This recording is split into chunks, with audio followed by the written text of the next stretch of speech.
Cable news కి స్వాగతం. రాష్ట్ర మంత్రి కొల్లు రవీంద్ర గురించి మాజీ మంత్రి పేర్ని నాని చేసిన వ్యాఖ్యల్ని తెలుగుదేశం పార్టీ నాయకులు తీవ్రంగా ఖండించారు.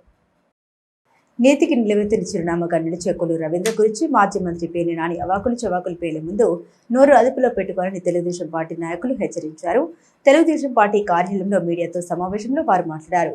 50,000 ఓట్ల మెజార్టీతో ప్రజలు గెలిపించిన రవీంద్ర గురించి తేడాగా మాట్లాడితే ఊరుకునేది లేదని అన్నారు. గత 5 ఏళ్లలో నియోజకవర్గంలో కనిపించిన అభివృద్ధి తాజాగా 7 నెలల్లోనే కనిపించేసరికి ఓర్చుకోలేక నిందలు వేస్తున్నారని వారన్నారు.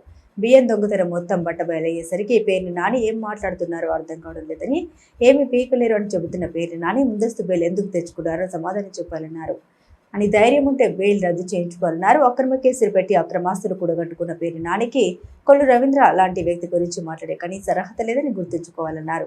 ఈ కార్యక్రమంలో మున్సిపల్ మాజీ చైర్మన్ మోటమర్రి బాబు ప్రసాద్, టౌన్ పార్టీ అధ్యక్షుడు ఇలియాస్ బాషా, కుంచు నాని, గోపు సత్యనారాయణ, పల్లపాటి సుబ్రహ్మణ్యం, సయ్యద్ ఖాదర్, లక్కిశెట్టి నీరజ తదితరులు ఉన్నారు.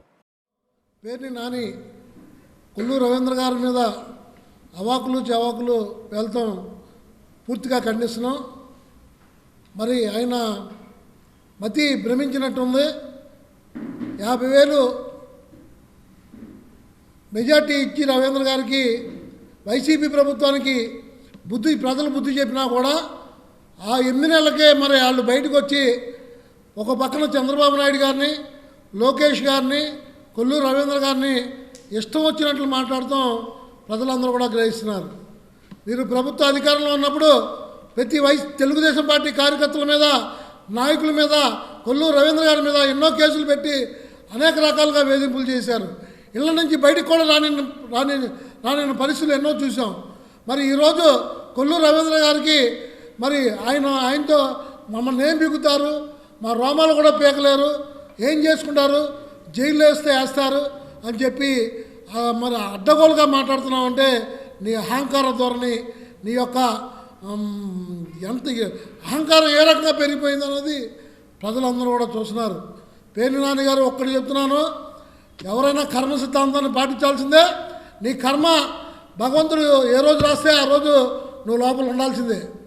కాబట్టి కొల్లు రవీంద్ర గారిని అనే స్థాయి లేదు. అన్ని రకాలుగా దోచుకుంది మీ ప్రభుత్వమే.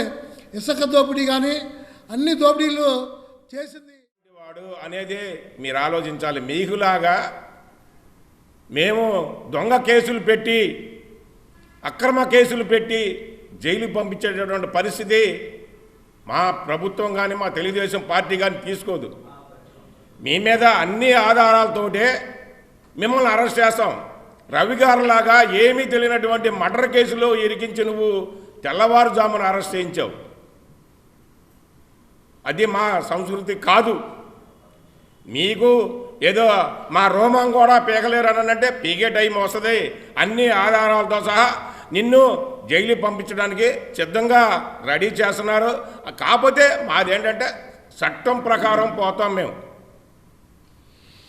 నువ్వు బియ్యం ఎన్ని అమ్ముకున్నావు, ఎంత అసలు ఎవడో తెలియకుండా కాముగా తీసుకెళ్ళి నువ్వు డబ్బులు ఎన్ని కట్టావు ఏంటనేది కూడా అన్నీ కూడా ఆధారాలతో సహా, నువ్వు చేసినటువంటి కుంభకోణాలన్నీ కూడా ఆధారాలతో సహా ఎక్కడ మన ఆంధ్రప్రదేశ్లో కానీ తెలంగాణలో కానీ ఎన్ని వేల కోట్లు నువ్వు సైట్లు కానివ్వండి, పొలాలు కానివ్వండి ఎన్నో కొన్నావు. ఎక్కడి నుంచి వచ్చినాయి నీకు? నీ పరిస్థితి ఏంటి? గత 5 సంవత్సరాల్లో ఇతను ఎలాంటి మనస్తత్వం కలవాడంటే 2009, 2014, 2019, 2024 ఎన్నికలప్పుడు కూడా ఒక స్టంట్ మొదలు పెడతా ఉంటాడు. ఊసర వెళ్ళి ఏ విధంగా రంగులు మారుస్తుందో అదే విధంగా మారుస్తూ ఉంటాడు. 2023లో ఏం చెప్పాడండి? మనకి ఏం చెప్పాడు? సంచలన ప్రకటన, రాజకీయాల నుంచి రిటైర్మెంట్ అన్నాడు. రిటైర్మెంట్ అయ్యాడా? ఎవరికి టికెట్ ఇస్తే వాళ్ళ వెనకాల పోటీ పని చేస్తానన్నాడు. టికెట్ ఎవరికి ఇచ్చారండి? కొడుకుని తీసుకొచ్చాడు. 2024 ఎన్నికల ముందు ఈ విధంగా చెప్పాడు. 2019 ఎన్నికలు ఏం చెప్పాడండి? నా దగ్గర డబ్బులు లేవు, పోటీ చేయడానికి కూడా నా దగ్గర స్తోమత లేదు, నేను పోటీ చేయలేను రాజకీయాలని చెప్పాడు. ఆ తర్వాత ఏం చేశాడు? పోటీ చేశాడు, చేయలేదా? తర్వాత 2009 ఎన్నికలప్పుడు ఏం చెప్పాడు? కోనేరు సెంటర్లో ముక్కు నేలకు రాస్తా, బందర్ పోర్టు పనులు మొదలు పెట్టబోతున్నాడు. రాశాడా? ముక్కు నేల పోర్టు పనులు మొదలుపెట్టాడా?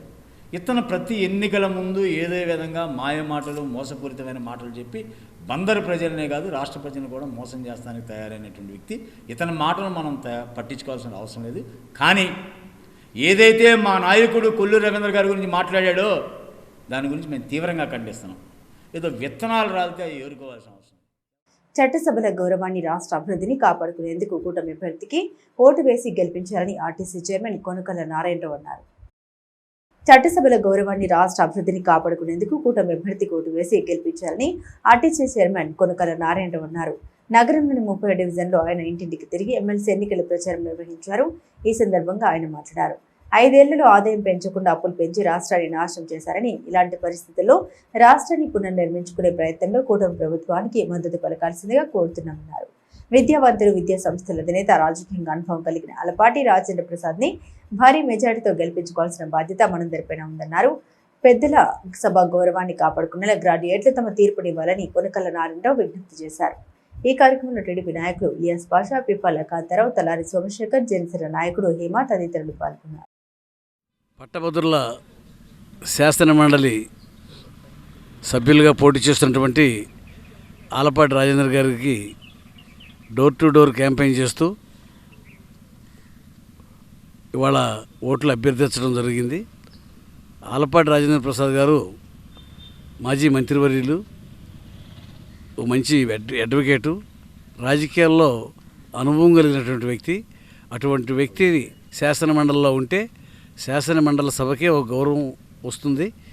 మరి ఆయనకి ఓట్లు వేసే మంచి అఖండ విజయాన్ని గెలిపిస్తుందిగా ఇవాళ కూటమి తరపున ప్రచారం చేస్తూ ఉన్నాం. ఇవాళ గత ఎన్నికల్లో కూటమి ప్రభుత్వానికి ఎలా అయితే ప్రజలు అండగా నిలబడి అఖండ విజయాన్ని చేకూర్చారో, ఈ ఆలపాటి రాజేంద్ర ప్రసాద్ గారిని కూడా మరి కూటమి అభ్యర్థిగా నుంచున్నటువంటి ఆయన్ని అఖండ మెజార్టీతో గెలిపించవలసిందిగా ఓటర్లందరూ కూడా విజ్ఞప్తి చేస్తూ ఉన్నాం. పెద్దల సభకి ఒక పెద్ద మనిషిని పంపించడం అనేది మన బాధ్యత. అటువంటి అర్హత కలిగినటువంటి వ్యక్తి మన ఆలపాటి రాజేంద్ర ప్రసాద్ గారు. వారికి ఓటేసి అఖండ మెజార్టీ గెలిపించవలసిందిగా నేను మచిలీపట్నంలో ప్రజలందరూ కూడా. ఉమ్మడి కృష్ణా, గుంటూరు జిల్లాల పరిధిలోని పట్టభద్రుల ఎన్నిక 27వ తారీఖున ఉన్న సందర్భంగా కూటమి తరఫున పోటీ చేస్తున్న ఆలపాటి రాజేంద్ర ప్రసాద్ గారిని అఖండ విజయంతో గెలిపించవలసిందిగా మా స్థానిక 30వ డివిజన్లో ఇంటింటికి తిరుగుతూ ఎవరైతే పట్టభద్రులు ఉన్నారో వాళ్ళందరినీ కూడా రాష్ట్ర ఏపీఎస్ఆర్టీసీ చైర్మన్ కొనకళ్ళ నారాయణరావు గారు వాళ్ళకి పాంప్లెట్లతో పాటు ఓటర్ స్లిప్పులు కూడా అందజేసి ప్రతి ఒక్కరిని తమ అమూల్యమైన గ్రాడ్యుయేట్ ఓటుని ఆలపాటి రాజేంద్ర ప్రసాద్ గారికి ఆయన సీరియల్ నెంబరు 1 వచ్చింది. 1వ నెంబరు ఆయనకి 1 అంకేసి ఆయన గెలిపించవలసిందిగా ఇంటింటికి తిరుగుతూ ఇక్కడ ప్రచారం నిర్వహించినందుకు మా అందరి తరఫున కొనకళ్ళ నారాయణరావు గారికి ప్రత్యేకంగా అభినందనలు తెలియజేస్తూ కృతజ్ఞతలు తెలియజేస్తున్నాం. ప్రతి ఒక్కరిని కూడా ఈ సందర్భంగా మేము కోరేది, ఎవరైతే ఎన్నికల ప్రచారంలో కూటమి అభ్యర్థి అయినటువంటి ఆళ్లపాటి రాజా గారి ప్రచారంలో భాగంగా ఈ రోజున 31వ డివిజన్లో తెలుగుదేశం, జనసేన ఉమ్మడిగా ప్రచార కార్యక్రమంలో ముఖ్య అతిథిగా ప్రచారంలో పాల్గొన్నటువంటి పార్లమెంట్ అధ్యక్షులు, మాజీ పార్లమెంట్ సభ్యులు, ఆర్టీసీ చైర్మన్ అయినటువంటి కొనగళ్ళ నారాయణరావు గారు ముఖ్య అతిథిగా పాల్గొని ప్రచారంలో పాల్గొనడం జరిగింది. ఏదైతే ఈ రాష్ట్రంలో కూటమి ప్రభుత్వం వచ్చిన తర్వాత కూటమి ప్రభుత్వంలో ఏదైతే ఎన్నికల్లో ఇచ్చినటువంటి హామీలన్నీ కూడా నెరవేరుస్తూ, గత ప్రభుత్వంలో మనం ఒకసారి చూసినట్టయితే గత ప్రభుత్వంలో విద్యావంతుల్ని ఏ రకంగా బ్రాందీ షాపుల దగ్గర పెట్టారో, అధికారులని ఏ రకంగా ఇబ్బంది పెట్టారో, పాలకుల నిర్లక్ష్యాన్ని మీరు చూశారు. ఖచ్చితంగా ఈ కూటమి ప్రభుత్వం రాబోయే కాలంలో అందరినీ ఈ రాష్ట్ర అభివృద్ధిలో మీరందరూ పాల్గొనాలని, ఒక రాష్ట్ర మాజీ మంత్రిగా, శాసనసభ్యుడిగా ఆయన ఉన్నత పదవులు చేసిన వ్యక్తి, ఒక విద్యావంతుడు, ఒక లాయర్. మచిలీపట్నంలోని మున్సిపల్ స్థలాల్లోని ఆక్రమణ తొలగింపు కార్యక్రమం కొనసాగుతుంది.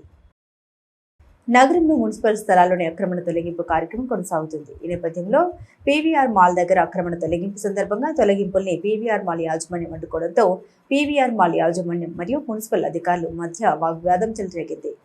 ప్రైవేట్ స్థలంలోకి మున్సిపల్ అధికారులు ఎలా ప్రవేశిస్తారని పీవీఆర్ మాల్ యాజమాన్యం ప్రశ్నించింది. కనీసం పరిహారం కూడా ఇవ్వలేదంటూ ఆగ్రహాన్ని వ్యక్తం చేశారు.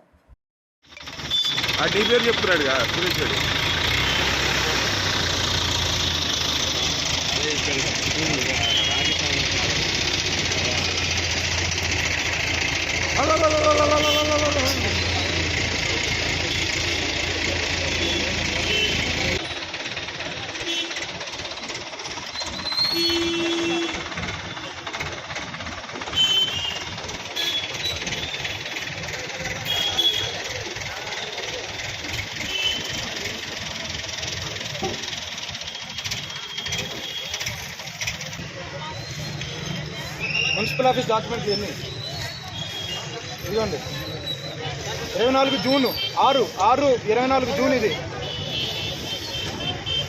సెప్టెంబర్ 23 2023 సెప్టెంబర్ 27 2023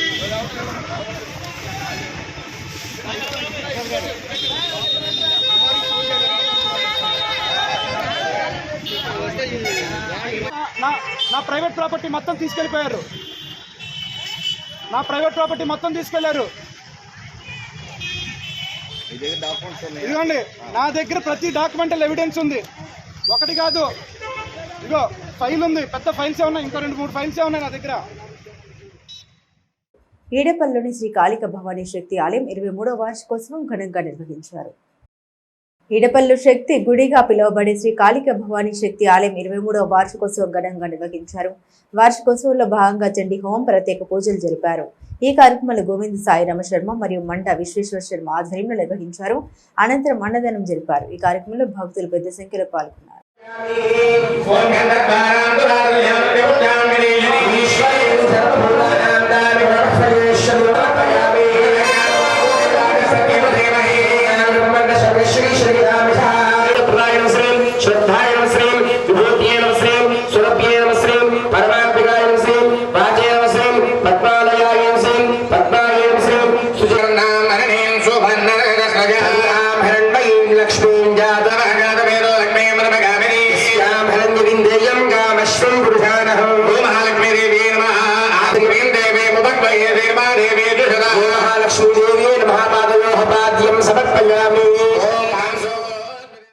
జనగణనతో పాటు బీసీ కులగణన కూడా చేయాలని బీసీ సంక్షేమ సంఘం జిల్లా అధ్యక్షుడు కేవీవి సత్యనారాయణ కోరారు.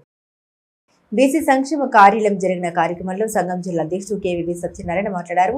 కేంద్రంలో బీసీలకు మంత్రిత్వం ఏర్పాటు చేయాలని డిమాండ్ చేశారు. రాష్ట్ర బడ్జెట్లో బీసీలకు ప్రత్యేకంగా నిధులు కేటాయించాలని, అలాగే బడ్జెట్లో బీసీలకు విదేశీ విద్యకు నిధులు కేటాయించాలని కోరారు. అదేవిధంగా బీసీలకు నామినేటెడ్ పదవుల్లో 50% కేటాయించాలని కోరారు. ఈ కార్యక్రమంలో T Rajyalakshmi, T Nagasirisha, Mumtaz, Shaik Jani, K Ramu, Suresh, Venkateswararao, V Ramu, K Jaganmohan Rao, Nagul Meera, Burra Praveen Kumar, K Purna Sundaram, Sunny తదితరులు పాల్గొన్నారు. ప్రేమ్నాథ్కు చిరు సత్కారం అనంతరం రాష్ట్ర small and medium papers association రాష్ట్ర జాయింట్ సెక్రటరీగా ఎన్నికైనటువంటి వి న్యూస్ ఎడిటర్ టి ప్రేమ్నాథ్ను బీసీ సంఘం తరపున ఘనంగా సత్కరించారు. బీసీల మీద మంచి నిర్ణయం తీసుకుని రేపు బడ్జెట్లో కూడా బీసీ కార్పొరేషన్ చైర్మన్లు ఎవరికైతే ఇచ్చారో బీసీ మినిస్టర్ గారి ద్వారాగా ఆ కార్పొరేషన్ చైర్మన్లకు నిధులు విడుదల చేసి బీసీలకి అన్ని రకాల మరి బడ్జెట్లో నిధులు కేటాయించి రేపు కులగణన జనగణన అనేది రాబోయే రోజుల్లో ప్రతి ఒక్క బీసీ కూడా మీరు గుర్తించుకుని దీని మీద మనం పోరాటాలు చేయాల్సిన అవసరం ఉంది. మరి చంద్రనాయుడు గారు కూడా రేపు బడ్జెట్లో రేపు అసెంబ్లీ సమావేశాల్లో మంత్రిమండలిలో కులగణన జనగణన మీద కేంద్ర ప్రభుత్వాన్ని నివేదిక ఇచ్చి ఈ ఆంధ్రప్రదేశ్ కులగణన జనగణన సమగ్రంగా జరిపి ఏ కులం ఎంతమంది ఉన్నారనే దాని మీద నిక్కర్సైనటువంటి కులగణన చేస్తే మరి మీరు బీసీలకి విజన్ ముఖ్యమంత్రిగా మీకు ఒక మంచి గుర్తింపు ఉంది, ఆ గుర్తింపుని మీరు తెచ్చుకుంటారని చెప్పేసి బీసీలు అందరూ కూడా ఎదురు చూస్తున్నారు. అందుకనే రేపు కేంద్ర ప్రభుత్వం మహిళలకు ఎంతో రిజర్వేషన్ కల్పించింది, కానీ బీసీలో కూడా తగు కేటాయించాలని నిధులు విడుదల చేయాలని కోరుకుంటున్నాం. అలాగే నేడు యువత చెడు వ్యసనాలకు బానిసలయ్యి వాళ్ళ జీవితాలను కోల్పోతున్నారు. దేశ ప్రభుత్వం వచ్చింది కానీ ఆడవాళ్ళపై జరుగుతున్న దాడులు మాత్రం తగ్గడం లేదు. దానికి కఠిన శిక్షలు విధించి అవి జరగకుండా చూడాలని కూటమి ప్రభుత్వాన్ని కోరుతున్నాము. అలాగే చదువుకున్న ఉద్యోగులు కానీ మహిళలు కానీ మగవాళ్ళు కానీ ఎంతో ముందుకెళ్తున్నారు. ఇవాళ యువతే రేపు దేశానికి చాలా ఉపయోగం. అలాగే మహిళలకు ఇంట్లో ఉండి చదువులేని వాళ్ళకు కూడా చిన్న చిన్న ఉపాధి కల్పించాలని కూటమి ప్రభుత్వం కోరుతున్నాము. ఈ చెడు వ్యసనాలకు బానిసలు కాకుండా వాళ్ళ జీవితాలను కోల్పోకుండా ప్రభుత్వం వీళ్ళది దృష్టి పెట్టి వీళ్ళని మంచి ఎమ్మెల్సీ కూటమి అభ్యర్థి అలపాటి రాజేంద్ర ప్రసాద్ ఘన విజయంతో గెలవబోతున్నారని ఎమ్మెల్యే కాగిత కృష్ణప్రసాద్ అన్నారు. ఎమ్మెల్సీ అభ్యర్థి అలపాటి రాజేంద్ర ప్రసాద్ విజయాన్ని ఆకాంక్షిస్తూ పెడనపట్నంలోని 4-5 వార్డులో ఇంటింటి ఎన్నికల ప్రచారం నిర్వహించారు. ఎమ్మెల్యే కాగిత కృష్ణప్రసాద్, ఏపీఎస్ఆర్టీసీ చైర్మన్ కొనకళ్ళ నారాయణరావు పట్టభద్రులైన ఓటర్లను ఓట్లు అభ్యర్థిస్తూ అలపాటి రాజేంద్ర ప్రసాద్ మొదటి ప్రాధాన్యత కల్పించాలని కోరారు. ఈ సందర్భంగా కృష్ణప్రసాద్ మాట్లాడారు. అలపాటికి ప్రజల నుండి మంచి స్పందన లభిస్తూ ఉందని, మంచి వ్యక్తి, మచ్చలేని నాయకుడు అలపాటి రాజేంద్ర ప్రసాద్కు మొదటి ప్రాధాన్యత ఇచ్చి గెలిపించాలని కోరారు. తొలుత భారతదేశ మాజీ విద్యాశాఖ మంత్రి, మాజీ రాష్ట్రపతి స్వర్గీయ మౌలానా అబ్దుల్ కలాం ఆజాద్ చిత్రపటానికి Krishnaprasad, RTC chairman Konakalla Narayanarao, municipal మాజీ వైస్ చైర్మన్ అబ్దుల్ కయ్యం పూలమాల వేసి నివాళులర్పించారు. ఈ కార్యక్రమంలో పట్టణ తెలుగుదేశం పార్టీ అధ్యక్షుడు ఎక్కల శ్యామలయ్య, ప్రధాన కార్యదర్శి వహాబ్ ఖాన్, కృష్ణా జిల్లా శిష్ట కర్ణం సంక్షేమ సంఘం అధ్యక్షుడు వీనం శ్రీనివాస్, రాష్ట్ర మైనార్టీ కార్యనిర్వహణ కార్యదర్శి హమీదుల్లా, గఫార్ తదితరులు పాల్గొన్నారు. ఈ నెల 27వ తారీఖు జరిగేటువంటి ఎన్నికల్లో కూటమి అభ్యర్థిగా ఆలపాటి రాజేంద్ర ప్రసాద్ గారు పోటీ చేస్తూ ఉన్నారు. తప్పకుండా గ్రాడ్యుయేట్స్ అందరూ కూడా మొదటి ప్రాధాన్యత ఓటేసి ఆయన గెలిపించాలని చెప్పేసి అందరికీ కూడా ప్రార్థిస్తూ ఉన్నాం. ఈ ఎన్డీఏ కూటమి అధికారంలో వచ్చిన దగ్గర నుంచి కూడా ఈరోజు రాష్ట్రంలో అభివృద్ధి బాటలోకి వెళ్తూ ఉంది. సంక్షేమ కార్యక్రమాలన్నింటినీ కూడా ప్రజలకు అందుతూ ఉన్నాయి. గత ప్రభుత్వంలాగా మరి అభివృద్ధి లేకుండా, ప్రజల మీద కేసులు బనాయిస్తూ, విపరీతమైనటువంటి పనులు లేకుండా ఈరోజు ఏదైతే మరి హామీలు ఇచ్చామో ఆ హామీలన్నింటినీ కూడా ఒక్కొక్కటిగా నెరవేర్చుకుంటూ అమరావతి పోలవరాన్ని కూడా ముందుకు తీసుకెళ్తూ ఈరోజు అభివృద్ధి పదాలకు తీసుకెళ్తా ఉన్నాం. గ్రాడ్యుయేట్స్ అందరూ కూడా మేము డోర్ టు డోర్ క్యాంపెయిన్ చేసినప్పుడు ప్రతి ఒక్కరూ కూడా స్వాగతిస్తూ, ప్రతి ఒక్కరూ కూడా గతంలో ఏ విధంగా అయితే లాస్ట్ టైం జరిగినటువంటి ఎమ్మెల్సీ ఎలక్షన్లో గ్రాడ్యుయేట్స్ అందరూ కూడా ఆ రోజున తెలుగుదేశం పార్టీ అభ్యర్థులను గెలిపించారో అదే తరహాలో ఈ రోజున కూటమి అభ్యర్థి అయినటువంటి రాజేంద్ర ప్రసాద్ గారు కూడా తప్పకుండా విజయాన్ని అందిస్తామని చెప్పేసి ప్రతి ఒక్కరు కూడా తెలియజేస్తా ఉన్నారు.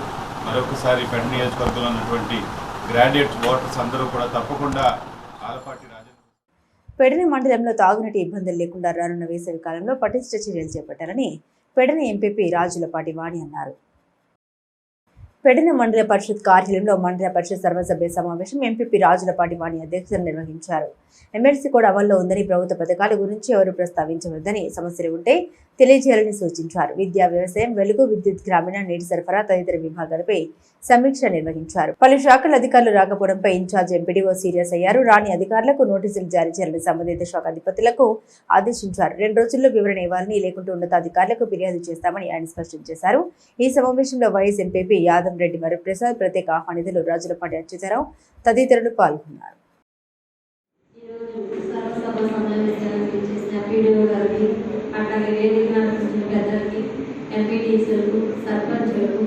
అధికారులకు, ప్రెస్ వారికి, ప్రతి ఒక్కరికి నా హృదయపూర్వక నమస్కారాలు.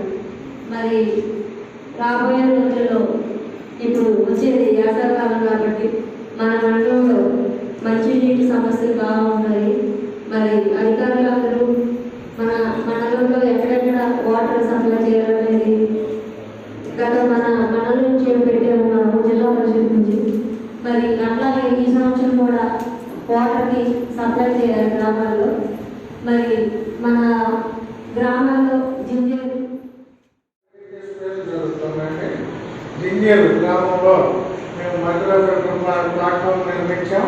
మైక్రోఫిల్టర్కి సంబంధించిన సిలిండర్స్ తెప్పించాం. దానికి ఫ్యాబ్రికేషన్ వర్క్ జరుగుతుందండి. ఇది గత ఇంకొక 15 రోజుల్లో పని పూర్తయిపోతుంది. ఈ ఫిబ్రవరి పూర్తయి మన మార్చి 1 నుండి ఉపయోగంలో వస్తుందండి. నెక్స్ట్ ఇక లంకల కలవకుంటలో మైక్రోఫిల్టర్ ప్లాట్ఫామ్ ఏర్పాటు చేసాం. అది ఆల్రెడీ నిర్మాణం జరిగింది. ఇది కూడా మైక్రోఫిల్టర్ సిలిండర్స్ క్వాలిటీ కంట్రోల్ ఇన్స్పెక్షన్ జరిగింది. అవి కూడా వస్తాయి. ఇవి కూడా ఇన్స్టాల్ చేసి సిటీ కేబుల్ న్యూస్ సమాప్తం.